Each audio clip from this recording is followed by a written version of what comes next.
அனைவருக்கும் வணக்கம். சற்று முன் வெளியான மிகவும் மகிழ்ச்சி அளிக்கக்கூடிய வகையிலான ஒரு சூப்பரான அப்டேட்டை இன்னைக்கு நம்ம வீடியோவா பார்க்க போறோம். அதாவது 5 பவுன் நகைக்கடன் தள்ளுபடி அப்படின்ற ஒரு சூப்பரான அப்டேட்டை தான் நம்மளுடைய தமிழக அரசாங்கம் வெளியிட்டிருக்காங்க.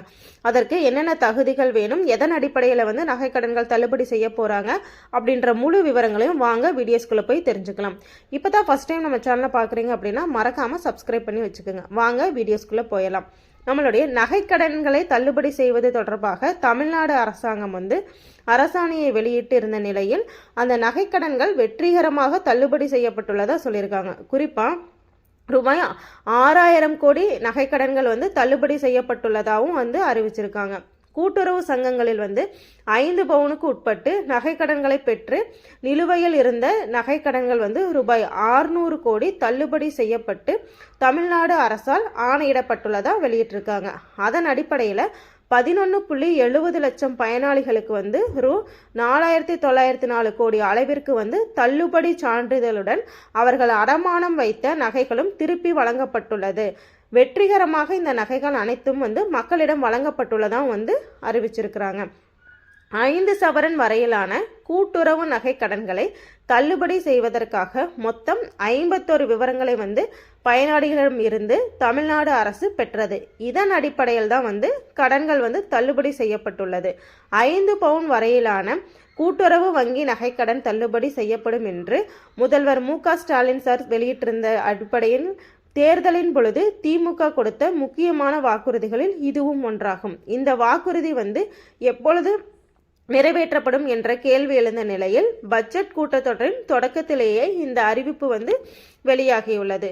அது மட்டும் இல்லாம எந்த தகுதியின் அடிப்படையில் நகைக்கடன்கள் தள்ளுபடி செய்யப்பட்டுள்ளது அப்படின்றத முழுமையா தெரிஞ்சுக்கலாம். நகை மற்றும் மற்ற அடிப்படை விவரங்கள் தொடர்பாக நிறைய விதிகள் தொகுக்கப்பட்டுள்ளதா சொல்லியிருக்காங்க. அதாவது இப்போ 6000 கோடி தள்ளுபடி அப்படிங்கிறது ரொம்பவே ஒரு பெரிய விஷயம் தான். ஏன்னா 5 பவுனுக்கு உட்பட்டு கூட்டுறவு சங்கங்களில் நகைக்கடன் பெற்று அதன் அடிப்படையில் பயன்பெற்ற நபர்களுக்கு கண்டிப்பாக தள்ளுபடி அப்படிங்கிறத வெளியிட்டிருக்காங்க. அதுலேயும் யாருக்கெல்லாம் தகுதியுடையவர்கள் அப்படின்னு சொல்லி பார்த்தீங்கன்னா, நீங்கள் நகைக்கடன் வாங்கியர் 5 சவரனுக்கு உள்ளே எவ்வளவு நகையை வைத்து கடன் வாங்கி இருக்கிறீர்கள் என அந்த கணக்கு எண், ஆதார் எண், கூட்டுறவு சங்க விவரம் உள்ளிட்ட தகவல்களை சேகரித்துள்ளனர்.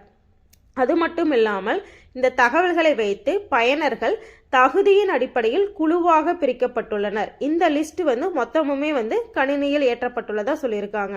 இதன் அடிப்படையில் வருமான குறைவான நபர்கள் தேர்வு செய்யப்பட்டு கடன் தள்ளுபடி செய்யப்பட்டுள்ளதா சொல்லியிருக்காங்க. அது மட்டும் இல்லாமல் பயிர்க்கடன் தள்ளுபடி வழங்கியதில் பயன்பெற்றவர்கள் ஒரே குடும்பத்தை சார்ந்தவர்கள் பலர் இருந்தனர். அது போன்ற தவறுகள் நடக்காமல் இருக்கிறதுக்காகவே இந்த 50க்கும் மேற்பட்ட விவரங்கள் பெறப்பட்டு அதன் அடிப்படையில் கடன்கள் தள்ளுபடி செய்யப்பட்டுள்ளதா அறிவிச்சிருக்கிறதா சொல்லியிருக்காங்க. அது என்னென்ன விளக்கங்கள் அப்படிங்கிறத வாங்க பார்க்க. அதாவது 48,84,726 நகைக்கடன் விவரங்கள் கணினி மூலம் பகுப்பாய்வு செய்யப்பட்டதில் 35,37,693 கடன்கள் நகைக்கடன் தள்ளுபடி பெற தகுதி இல்லாதவை என்றும் 13,47,033 நகைக்கடன்கள் தள்ளுபடி பெற தகுதியானதவை என்றும் அறிவிக்கப்பட்டுள்ளது. இதனையடுத்து நகைக்கடன்கள் தள்ளுபடி செய்யப்பட்டுள்ளதா அறிவிச்சிருக்காங்க. இந்த நிலையில் தமிழக அரசு வெளியிட்ட தகவலில் தகுதியான ஏழை எளிய மக்கள் நகைக்கடன் தள்ளுபடியால் பயனடையக்கூடிய வகையில் ஒரு குடும்பத்திற்கு 40 கிராம் வரையிலான நகைக்கடன்கள் தள்ளுபடி செய்யப்பட்டதாக தெரிவிக்கப்பட்டுள்ளது. இதன்படி சுமார் ரூ 4003 கோடி மதிப்புள்ள நகைக்கடன்கள் 11,70,309 பயனாளிகளுக்கு தள்ளுபடி செய்யப்பட்டுள்ளதா சொல்லியிருக்காங்க.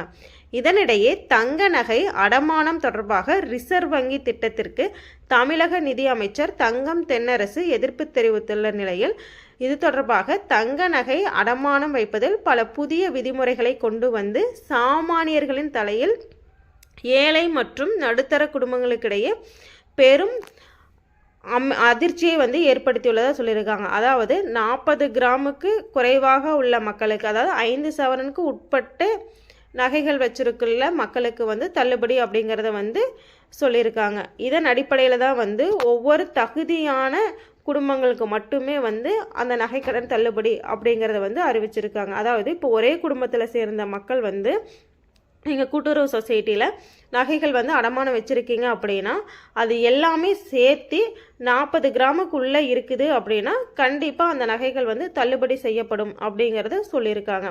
இது வந்து எல்லாமே வந்து சிஸ்டமில் வந்து அப்டேட் செய்யப்பட்டு அதன் அடிப்படையில் தான் வந்து தகுதியான நபர்களுக்கு மட்டுமே இந்த நகைக்கடன் தள்ளுபடி அப்படிங்கிறத வந்து அறிவிச்சிருக்கிறதாகவும் சொல்லியிருக்காங்க. ஏன்னா இதில் நிறைய ஏழை மக்களுக்கு வந்து பயன்பெறும் வகையில் வந்து இருக்கணும் அப்படின்ற நோக்கத்திற்காகத்தான் இந்த தள்ளுபடியில் வந்து சில திட்டங்களை வந்து வழிவகுத்துள்ளதாக வந்து சொல்லியிருக்காங்க. ஏன்னா நிறைய மக்கள் வந்து தங்களுடைய நகைக்கடன்கள் வந்து தள்ளுபடி ஆகிறதுல வந்து என்ன மிஸ்டேக் இருக்குது அப்படிங்கிறத தெரிஞ்சுக்கணும் அப்படின்ற நோக்கத்திற்காகவும் தான் வந்து இந்த மாதிரி பண்ணியிருக்கதா சொல்லியிருக்காங்க. அதனால தான் நம்மளுடைய தமிழகத்தில் வந்து கூட்டுறவு நிறுவனங்களில் 5 சவரன் வரை அடமானம் பெற்று வழங்கப்பட்ட நகைக்கடன்கள் வந்து தள்ளுபடி செய்யப்படும் அப்படின்ற அறிவிச்சிருந்த நிலையில் தகுதியான குடும்பங்களை தேர்ந்தெடுப்பதன் நோக்கத்திற்காகத்தான் வந்து இந்த தொகுப்புகள் வந்து வழங்கப்பட்டுள்ளதாக சொல்லியிருக்காங்க.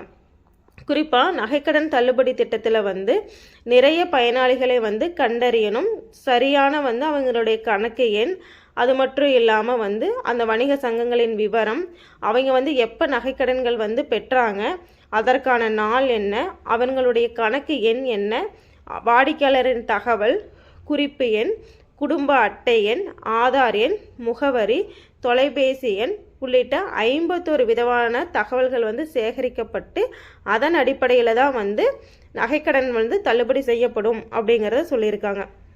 குறிப்பாக ஒரு குடும்பத்தை சார்ந்த நபர்கள் வந்து பல சங்கங்களில் வந்து லட்சக்கணக்கில் நகைக்கடன்கள் பெற்று ஒரே குடும்பத்தை சார்ந்தவர்கள் மட்டுமே வந்து நகைக்கடன்கள் வந்து தள்ளுபடி பெறப்பட மாட்டாது அப்படிங்கிறதும் சொல்லியிருக்காங்க.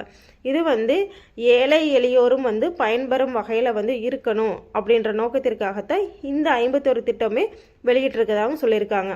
அதாவது அந்தியாதயா அன்ன யோஜனா குடும்ப அட்டைகளை தவறாக பயன்படுத்தி பெறப்பட்ட கடன், போலி நகைகள் அடமானம், நகைக்கடன்களை வந்து அடமானம் வைக்காமல் வைத்ததாக ஏமாற்றி நகைக்கடன், 1 கிராமுக்கு அனுமதிக்கப்பட்ட தொகையை விட கூடுதலாக நகைக்கடன் வழங்கியது என பல்வேறு சிக்கல்கள் வந்து கண்டறியப்பட்டுள்ளதால் அதனை வந்து தடுக்கணும் அப்படின்ற நோக்கத்திற்காக இந்த திட்டங்கள் வந்து வழங்கப்பட்டுள்ளதாக வந்து சொல்லியிருக்காங்க. அதனால் எல்லா மக்களுக்குமே வந்து குறிப்பாக 4093 கோடி மக்களுக்குமே வந்து கண்டிப்பாக நகைக்கடன் அப்படிங்கிறது வந்து தள்ளுபடி செய்யப்படும் அப்படிங்கிறத சொல்லியிருக்காங்க. அதுலேயுமே வந்து கூட்டுறவு சங்கங்கள் மட்டும் இல்லாமல் நிறைய சங்கங்கள் மூலமாக வந்து கூட்டுறவு ரிலேட்டடாக இருக்கிற சங்கங்களில் வந்து கடன் பெற்றிருக்கிற மக்களுக்குமே வந்து தள்ளுபடி செய்யப்படும் அப்படிங்கிறத வந்து அறிவிச்சிருக்கிறாங்க. இதில் எல்லா மக்களுமே வந்து பயன்பெறும் வகையில் வந்து இந்த தள்ளுபடி இருக்கும் அப்படிங்கிறதையும் வந்து சொல்லியிருக்காங்க. நீங்கள் 40 கிராமுக்கு உட்பட்டு நகைகளை வந்து வச்சிருக்கிற மக்களாக இருக்கீங்க அப்படின்னா வந்து கண்டிப்பாக உங்கள் நகைக்கடன்கள்லாம் வந்து தள்ளுபடி செய்யப்படும் அப்படிங்கிறதையும் வந்து அறிவிச்சிருக்கிறாங்க. மேலும் எல்லா மக்களுமே வறுமை கோட்டிற்கு கீழுள்ள மக்கள் மற்றும் வறுமை கோட்டிற்கு மேலுள்ள மக்கள் அப்படின்னு இல்லாமல் எல்லா மக்களுக்குமே வந்து தகுதியின் அடிப்படையில் நகைக்கடன்கள் வந்து தள்ளுபடி செய்யப்படும் அப்படிங்கிறத வெளியிட்டிருக்காங்க.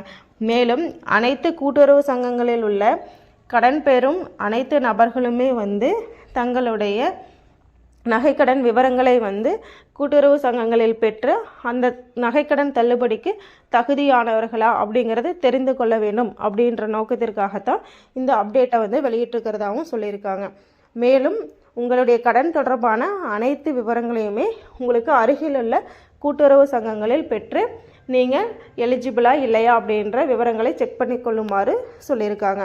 ஓகே ஃப்ரெண்ட்ஸ், மேலும் இது போன்ற தகவல்களுக்கு எங்களுடைய சேனலை சப்ஸ்கிரைப் பண்ணி வச்சு பக்கத்தில் இருக்கிற பெல் ஐக்கானையும் கிளிக் பண்ணுறது மூலமாக நாங்கள் கொடுக்கக்கூடிய ஒவ்வொரு கவர்மெண்ட் ரிலேட்டடான தகவலும் உங்களுடைய மொபைல் ஃபோனுக்கு உடனுக்குடனே நோட்டிஃபிகேஷனாக வந்து சேரும். மேலும் இது போன்ற என்ன கவர்மெண்ட் ரிலேட்டடான வீடியோஸ் வேணும் அப்படின்றதையும் கமெண்ட் பாக்ஸில் சொல்லிவிடுங்க. ஓகே ஃப்ரெண்ட்ஸ், பாய்.